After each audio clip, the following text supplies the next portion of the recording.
എല്ലാവർക്കും പുതുവത്സരാശംസകൾ. നമ്മുടെ കഴിഞ്ഞ വീഡിയോകളിൽ നമ്മൾ പറഞ്ഞിരുന്നു, മാലദ്വീപ് ഭാഗത്തു നിന്നൊരു സിസ്റ്റം രൂപപ്പെട്ട് അറബിക്കടലിലേക്ക് എത്തുമെന്നും അത് അല്പം ശക്തിപ്പെടുമെന്നും നമ്മൾ കഴിഞ്ഞ വീഡിയോയിൽ പറഞ്ഞിരുന്നു.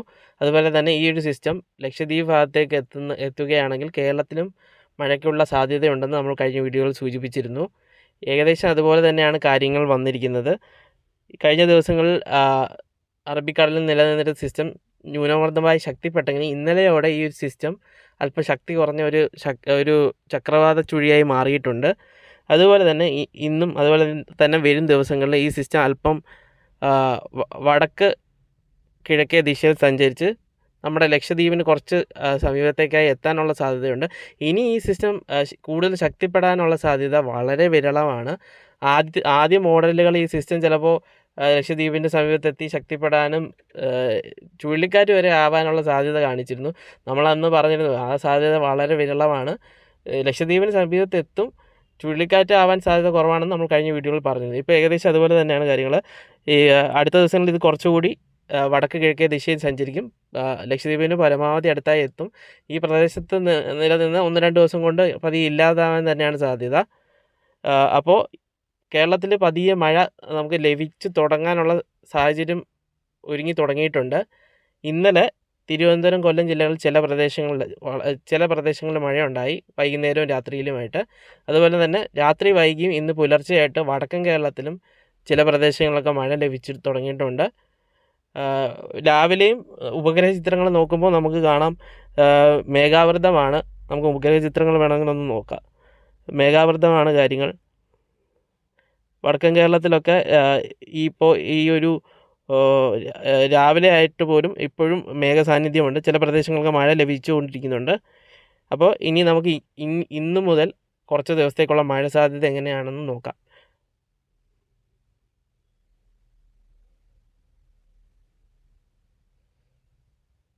അടുത്ത ദിവസങ്ങളിൽ ഈ സിസ്റ്റം കുറച്ചുകൂടി ഈ ലക്ഷദ്വീപ് ഭാഗത്തേക്ക് കുറച്ചുകൂടി അരികിലായിട്ട് എത്തും. അപ്പോഴേക്കും കേരളത്തിലും പതിയെ മഴ സാധ്യത കുറച്ചുകൂടി കൂടുതലായി വരും. ഇന്ന് ഉച്ച കഴിഞ്ഞിട്ട് മധ്യ കേരളത്തിലെ വിവിധ പ്രദേശങ്ങളിലും തെക്കൻ കേരളത്തിലും വടക്കൻ കേരളത്തിലും ചില പ്രദേശങ്ങളിലും മഴ സാധ്യതയുണ്ട്.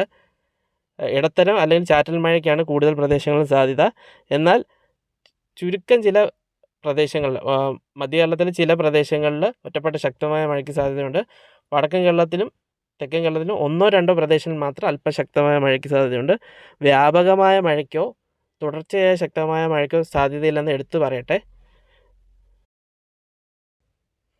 നാളെ ഈ പറഞ്ഞ പ്രദേശങ്ങൾ കൂടാതെ വടക്കൻ കേരളത്തിൽ കാസർഗോഡ്, കണ്ണൂർ ജില്ലകളിലെ ചില പ്രദേശങ്ങളിൽ ശക്തമായ മഴയ്ക്ക് സാധ്യതയുണ്ട്. മറ്റ് പ്രദേശങ്ങളൊക്കെ ഇന്ന് പറഞ്ഞ അതേ മഴ സാധ്യത നിലനിൽക്കുന്നു.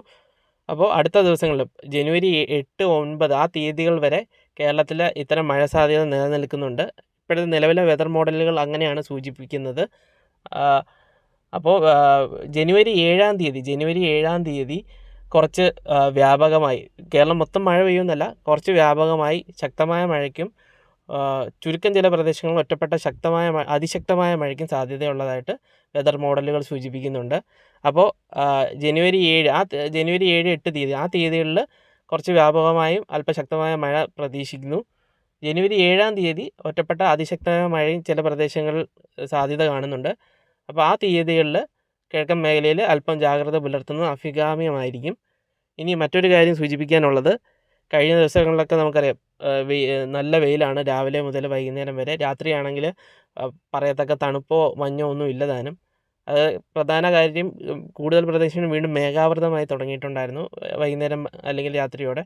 അതാണ് മഞ്ഞും തണുപ്പും കുറഞ്ഞത്. രാത്രി താപനില പഴയ സ്ഥിതിയിലേക്ക്, നമ്മൾ ഒരു 3-4 ആഴ്ച മുമ്പോളത്തെ അതേ അവസ്ഥയിലേക്ക് എത്തി. അപ്പോൾ അത് കാരണമാണ് മഞ്ഞും തണുപ്പും പതിയെ തിരികെ വരാൻ തുടങ്ങിയതാണ് അത് വീണ്ടും ഇല്ലാതായത്. അപ്പോൾ നമ്മൾ ശ്രദ്ധിക്കേണ്ട കാര്യം, നമ്മൾ രാവിലെ വീട്ടിൽ നിന്ന് ഇറങ്ങുമ്പോൾ കയ്യിലെല്ലാവരും യാത്ര ചെയ്യുന്നവർ കുട കരുതുക. അതുപോലെ തന്നെ ഇരുചക്ര വാഹനങ്ങളിൽ യാത്ര ചെയ്യുന്നവർ റെയിൻ കോട്ടുകൾ കയ്യിൽ കരുതുക. ഉച്ചയ്ക്ക് ശേഷം മഴ ഉണ്ടാവാൻ സാധ്യതയുണ്ടെന്ന് മുന്നിൽ കണ്ട് ഇതൊക്കെ കയ്യിൽ കരുതുക. പിന്നെ മറ്റൊരു കാര്യം സൂചിപ്പിക്കാനുള്ളത്,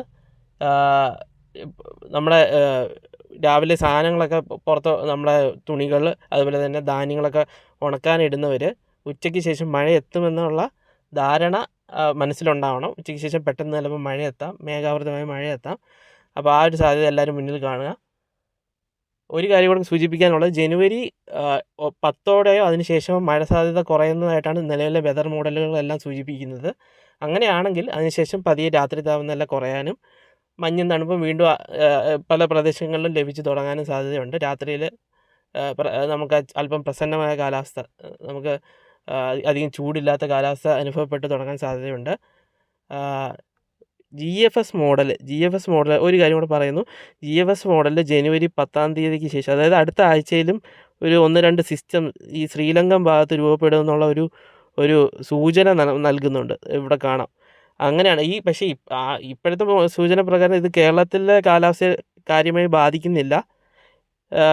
ശ്രീലങ്ക ഭാഗത്ത് വന്നിട്ട് പോകുന്നതായിട്ടാണ് കാണിക്കുന്നത്. തമിഴ്നാട്ടിൽ ചിലപ്പോൾ മഴ ഉണ്ടാകും. കേരളത്തിൽ കാര്യമായിട്ട് ബാധിക്കാത്ത രീതിയിലാണ് നിലവിലെ സൂചനകൾ.